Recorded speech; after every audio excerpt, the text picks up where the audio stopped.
네, 오늘 말씀은 사람이 되신 하나님이라는 제목으로 말씀을 살펴보도록 하겠습니다. 마태복음 1장 18절에서 25절입니다. 네, 제가 먼저 읽겠습니다. 예수 그리스도의 나심은 이러하니라.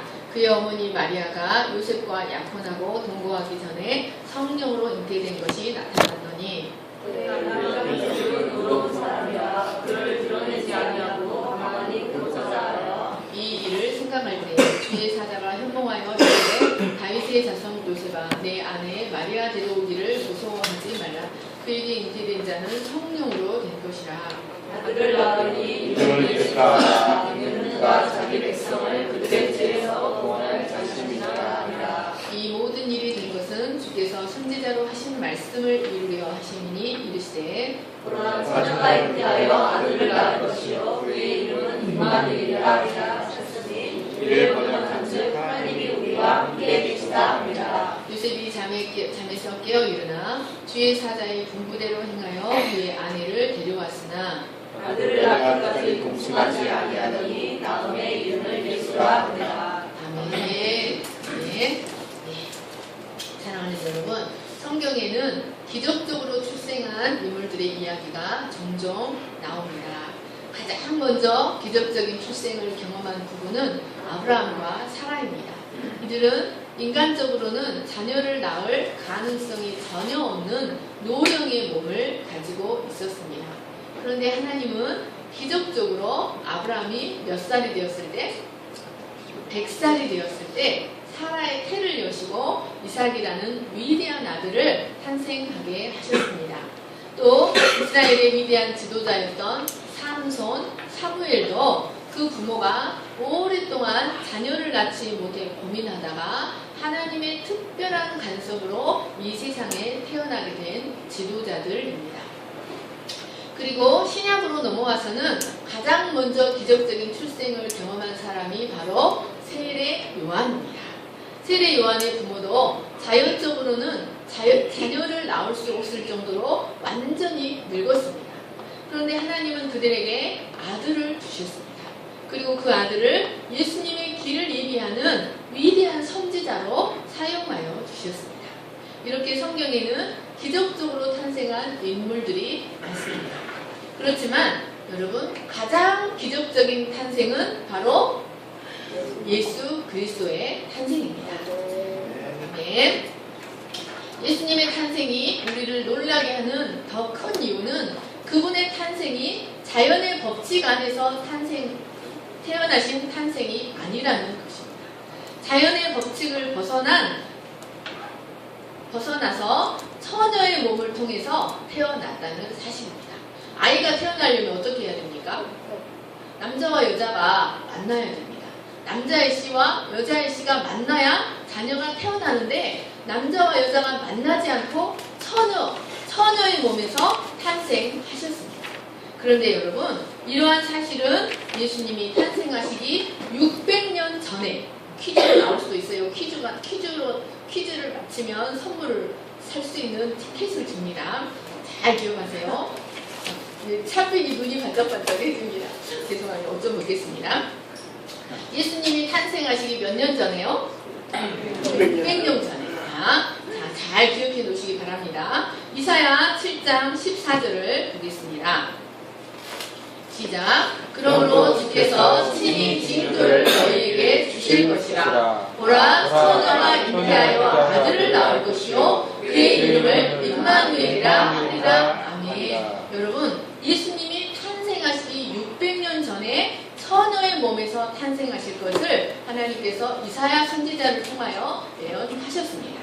오늘 말씀은 이 천사가 이사야가 예언해 놓은 말씀을 그대로 인용한 말씀입니다. 18절, 19절을 보겠습니다. 요셉과 마리아는 정원한 관계였습니다. 그런데 그들이 아직 동거하기도 전에, 결혼하기도 전에 그만 마리아가 임신을 했다는 소식을 요셉이 듣게 되었습니다. 이를 알고 요셉은 깊은 고민이 되었습니다. 그런데 요셉은 하나님을 경외하는 믿음의 사람이었습니다. 하나님을 경외하는 믿음의 사람, 의로운 사람이었습니다. 아멘. 우리 민소리하고 우리 승은이는 하나님을 경외하는 믿음의 요셉 같은 의로운 사람과 결혼해야 됩니다. 네. 아멘을 크게 해야지 시스비 삼촌보다 더 의로운 남자가 나타날 수 있어요. 요셉은 마리아가 임신한 사실이 동네에 알려지면 율법에 의하여 돌에 맞아 죽을 것을 염려하여 요셉은 소란을 피우지 않고 조용히 마리아와 관계를 끊고자 하였습니다. 그런데 그날 밤 하나님은 천사를 요셉에게 보내주셨습니다. 그리고 마리아가 잉태된 것이 성령으로 잉태되었다는 사실을 가르쳐주고 머뭇거리지 말고 마리아를 데려오라고 지시하였습니다. 요셉은 천사의 지시를 받아 마리아를 데려온 후 마리아와 동거하였습니다. 하지만 아이를 낳기까지 동침하지 않았습니다. 신약 성경을 살펴보시면 예수님을 요셉의 아들이라고 표현하는 본문이 하나도 없다는 사실을 발견할 수 있습니다. 예수님은 요셉의 씨를 통해서 이 세상에 오신 분이 아니라 마리아의 태를 빌려서 이 세상에 오신 하나님의 아들이십니다. 예수님은 요셉의 아들이 아니라 하나님의 아들이십니다.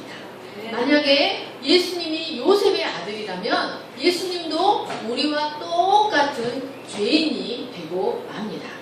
그러면 예수님은 우리의 죄를 대속해 주실 수가 없습니다. 더 나아가서 예수님은 부활도 하실 수가 없습니다.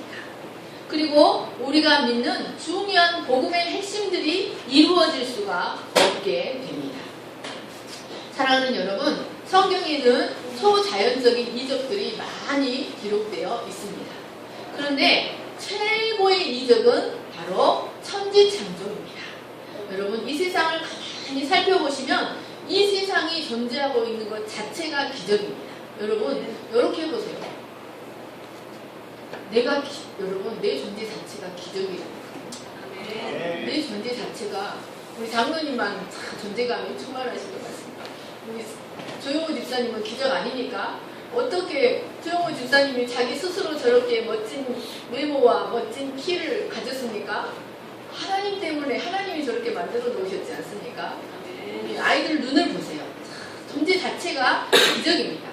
여러분, 제가 이번 겨울에 깨달은 것이 있는데 너무나 하찮은 사실인데 깨달았어요. 윤희 집사님이 아파트에 살면서 이번 겨울에 한 번도 보일러를 틀지 않았답니다. 그게 뭐 때문인 줄 아십니까? 햇빛이 너무 잘 들어와서 보일러를 한 번도 틀지 않았답니다. 그래서 제가 우리 집은 햇빛이 잘 안 들어요. 근데 바울이 방에 햇빛이 쫙 비치는데 햇빛이 겨울에 햇빛이 비치니까 한겨울인데도 햇빛이 비치니까 따뜻하더라고요. 여러분, 태양이 있다는 것이 정말 기적입니다. 우리가 이 세상에 살고 있는 것 자체가 기적입니다. 네. 우리 존재 자체가 기적입니다. 네. 그런데 하나님은 이 모든 것을 말씀으로 창조하셨습니다. 아무것도 없는 무의 상태에서 이 아름다운 천지 만물을 창조하는 것만큼 큰 기적이 어디 있겠습니까? 저는 지난주에 아이들이 그 자석을 다 이렇게 어질고 가가지고 제가 지뢰를 밟아가지고 얼마나 아픈지, 동그랗게 다른 지뢰를 밟아가지고 얼마나 아픈지 소리 지르고 혼자 앉아서 울었어요. 좋아하는 것봐. 여러분, 근데 그것보다 수억 배가 더 큰 지구가, 수억 배나 더 큰 별들이 공중에 탁 떨어지지도 않고 공중에 탁 서 있고 서로 간의 그 중력과 인력과 이런 것을 해서 서로 떠 있다는 사실이 얼마나 놀라운 기적인지 모릅니다.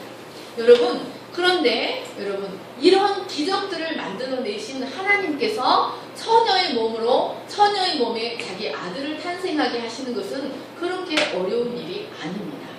우리가 아는 대로 자연세계의 법칙에서는 암수가 결합을 해야만 생명이 탄생합니다. 이런 법칙을 벗어나는 예외는 없습니다. 그런데 하나님께서 단 한 번 특별한 목적을 위해서 이 자연의 법칙을 벗어나는 일을 하셨습니다. 하나님께서 단 한 번 우리의 구원을 위해서 신비한 방법으로 예수님을 이 세상에 오게 하셨습니다. 성령이 마리아를 감동하게 하시고 성령의 능력이 마리아를 덮게 하셨습니다. 그래서 죄에 오염되지 않는 죄 없는 분으로 예수님을 이 세상에 탄생하게 하셨습니다. 그래서 예수님은 완전한 하나님이시면서 완전한 인간이 되셨습니다. 아멘. 우리는 이 예수님에게서 두 가지의 은혜를 오늘 발견하고자 합니다. 그것이 첫 번째 임마누엘의 은혜입니다. 아멘. 무슨 은혜라고요? 임마누엘의 은혜. 아멘. 23절 같이 읽겠습니다. 시작. 보라, 처녀가 잉태하여 아들을 낳을 것이요 그의 이름은 임마누엘이라 하리라 하셨으니 이를 번역한즉 하나님이 우리와 함께 계시다 함이라. 아멘. 아멘. 사랑하는 여러분, 예수님은 하나님이 우리와 죄인들과 함께하기 위해서 오신 분이십니다. 구약에 보면 하나님께서 이 땅에 내려오시니라라고 표현되는 부분이 몇 군데가 있습니다.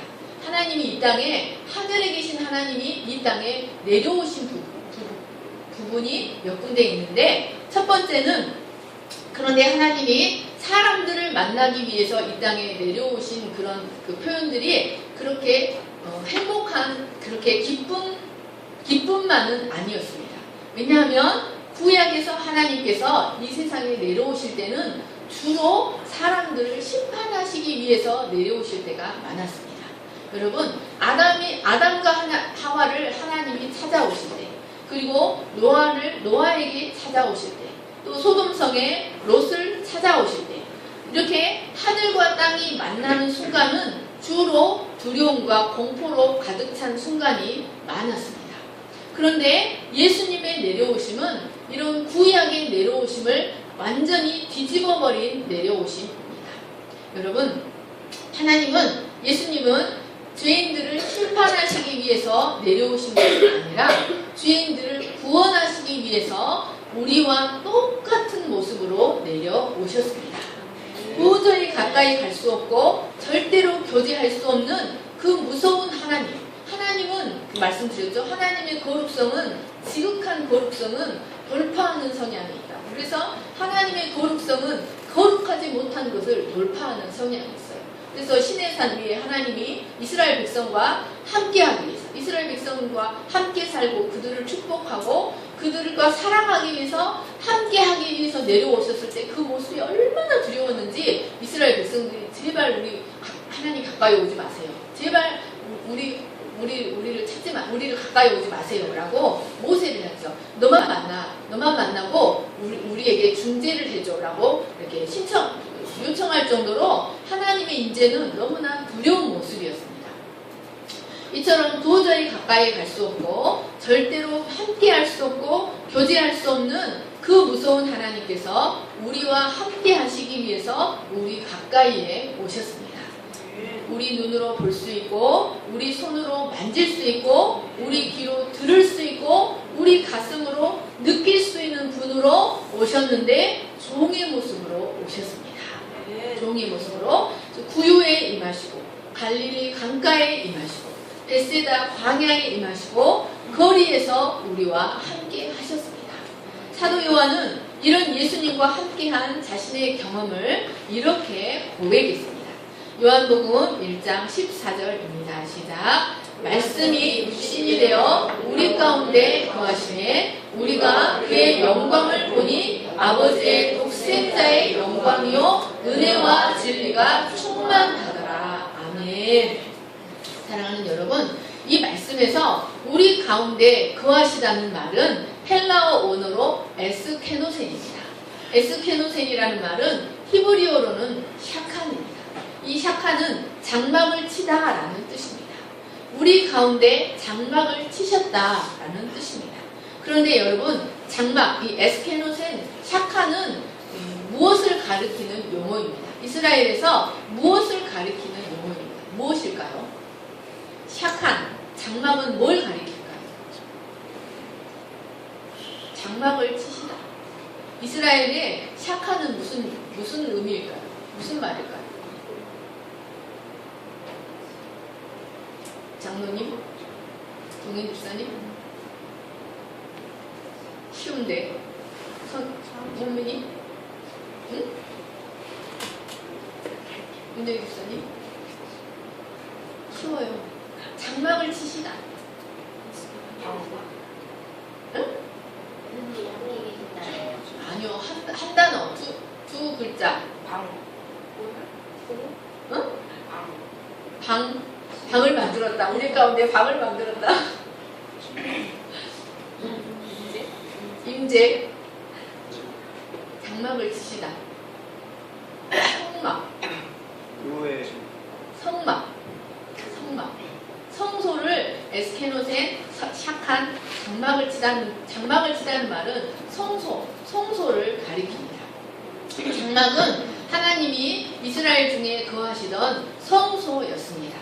그러니까 예수님께서 우리 가운데 장막을 치셨다는 말은 우리의 성소가 되시기 위하여 육신으로 오셨다는 말씀입니다. 하나님이 우리와 함께 하시기 위하여 우리의 성소가 되시기 위하여 무한하신 하나님이 유한한 존재로 내려오셨습니다. 시간을 초월하여 계시는 영원하신 분이 시간 안으로 들어오셨습니다. 자기를 낮추시되 종의 모습으로 십자가까지 자신을 낮추셔서 우리에게 오셨습니다. 그런데 우리의 악을 심판하시기 위해서 오신 것이 아니라 우리를 고치시고 우리를 새롭게 하시기 위하여 이 땅에 오셨습니다. 1세기의 위대한 신학자요 알렉산드리아의 대주교였던 아타나시우스가 예수님의 성육신을 이렇게 말했습니다. 그리스도가 사람이 되심으로 우리도 하나님이 될 수 있다. 그리스도가 사람이 되심으로 우리도 하나님이 될 수 있다. 아멘. 아타나시우스는 신실한 교회의 지도자요 신학자였습니다. 그는 하나님 앞에 살기 위해 몸부림치던 사람이요 하나님 복음을 위해서라면 어떤 고난도 감당하고자 했던 그런 사람입니다. 그런데 그런 아타나시우스가 성육신의 목적을 무엇이라고 말했냐면 하나님이 사람이 되신 것은 우리로 하나님이 되게 하기 위해서라고 하였습니다. 온갖 더러운 죄성과 악성과 쓰레기 같은 욕망으로 가득 찬 그래서 한순간도 진정한 거룩이 무엇이고 참 평안이 무엇인지를 모르고 살아갈 수밖에 없는 우리 인생들을 하나님이 되게 하기 위하여 신이 되게 하기 위하여 예수님께서 사람의 몸으로 오셨다는 말씀입니다. 아멘. 사랑하는 여러분, 우리 인간에게 있어서 가장 절실한 필요가 무엇일까요? 우리 인간에게 있어서 가장 심각한 필요, 가장 절실한 필요가 무엇일까요? 그것은 바로 그리스도를 만나는 것입니다. 모든 인간에게 가장 절실한 필요는 바로 육체로 오신 하나님의 실체를 깨닫고 경험하고 체험하는 것입니다. 우리 인생들에게 가장 절실한 필요는 바로 이 그리스도를 만나는 것입니다. 하나님이 어떤 분이신지, 나를 지으신 하나님이 어떤 분이신지, 나를 이 세상에 보내신 하나님, 그리고 나를 향한 하나님의 마음이 어떠하신지를 실제적으로 깨닫고 경험하고 체험하는 것이 우리 각 사람에게 절실하게 필요한 것입니다. 아멘. 왜냐하면 여러분, 만약 우리가 하나님을 경험하게 된다면 우리의 삶에는 크고 작은 변화들이 일어나게 됩니다. 우리의 삶은 그리스도를 만나는 데까지 살아가게 됩니다. 그래서 우리의 언어, 우리의 기쁨, 우리의 근심, 우리의 두려움, 우리의 삶의 모습은 하나님을 만나는 만큼만 살아갑니다. 그래서 우리가 어떤 말을 하고 살아가는가는 저 사람은 하나님을 저만큼 만났구나. 내가 혈기를 부리고 내가 내 인생을 살아가는 모습은 하나님은 저 사람은 하나님을 저만큼만 만났구나. 예배 때 항상 습관적으로 조는 사람은 그 사람은 하나님을 그만큼만 만났구나.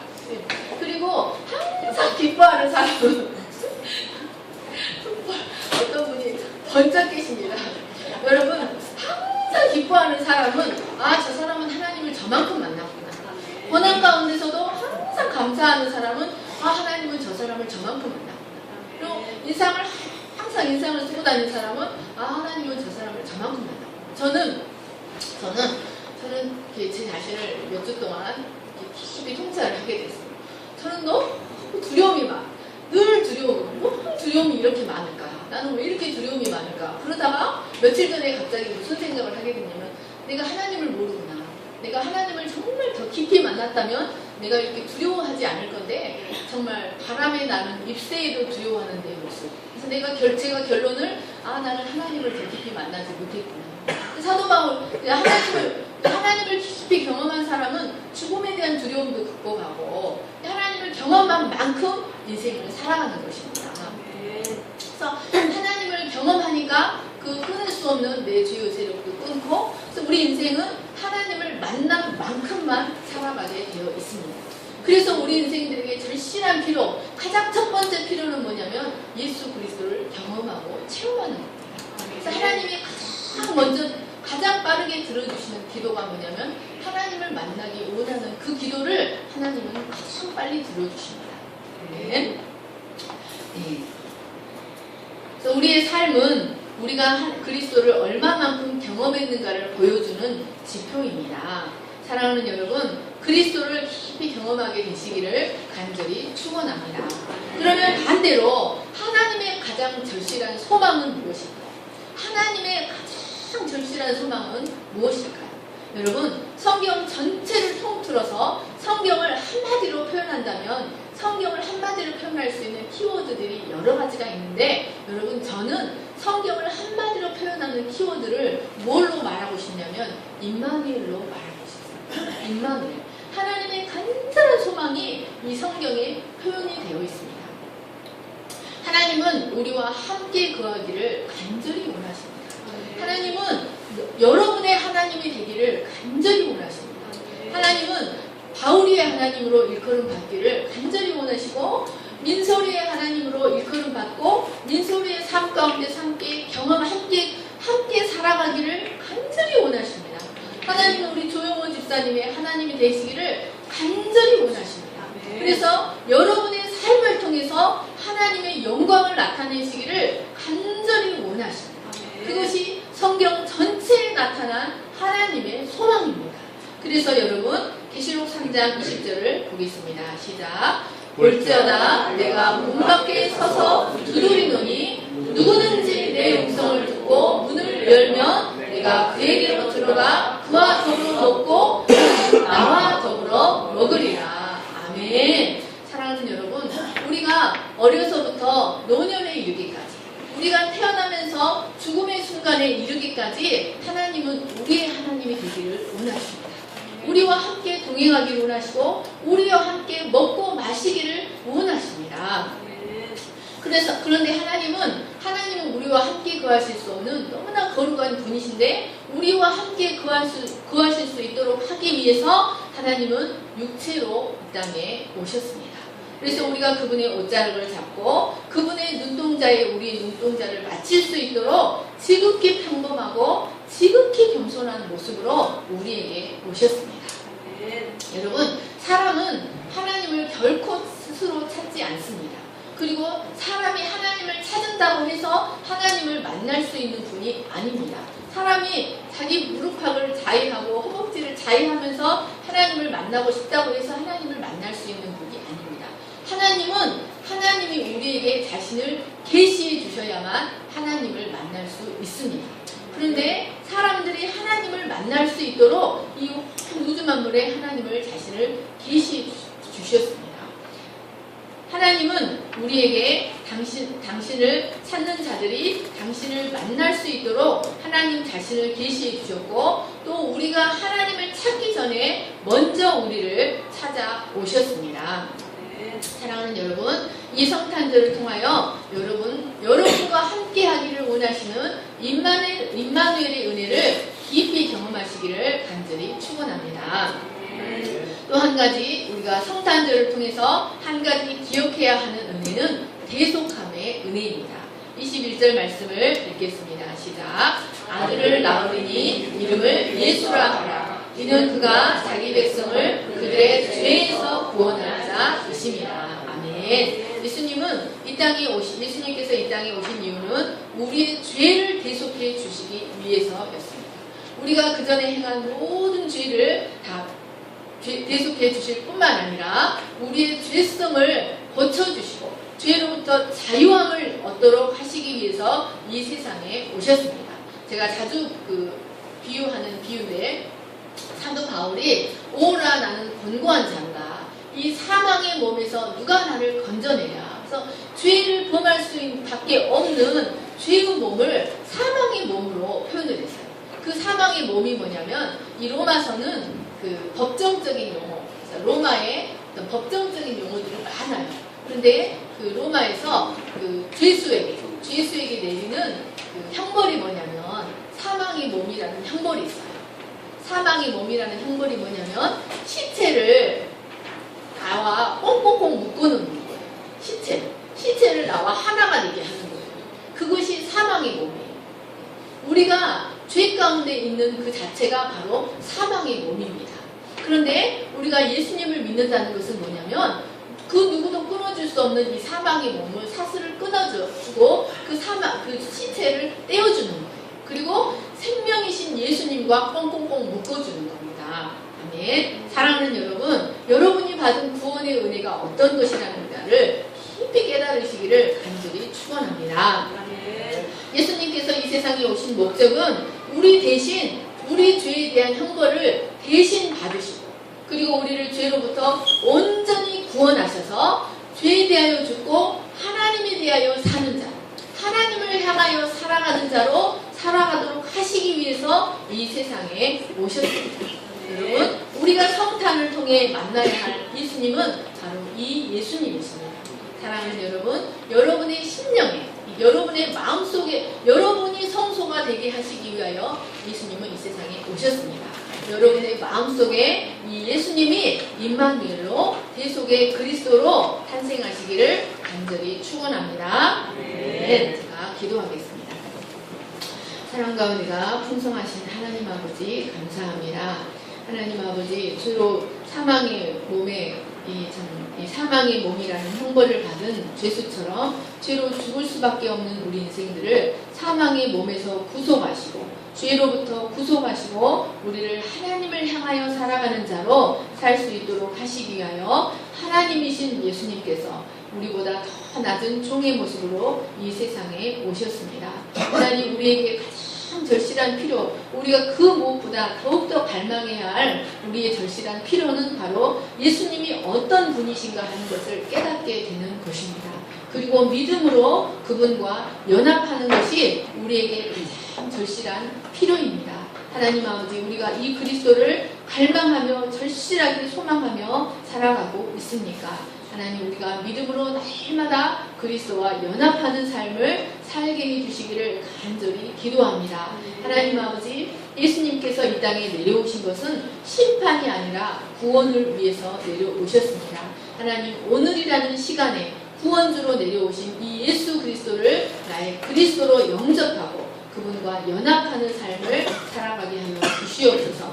오늘도 우리 문 밖에서 두드리시는 예수님을 문 밖에 세워놓지 아니하고 우리 문 안으로 받아들여서 우리의 왕이요 우리 그리스도로 섬기게 하여 주시기를 간절히 기도합니다.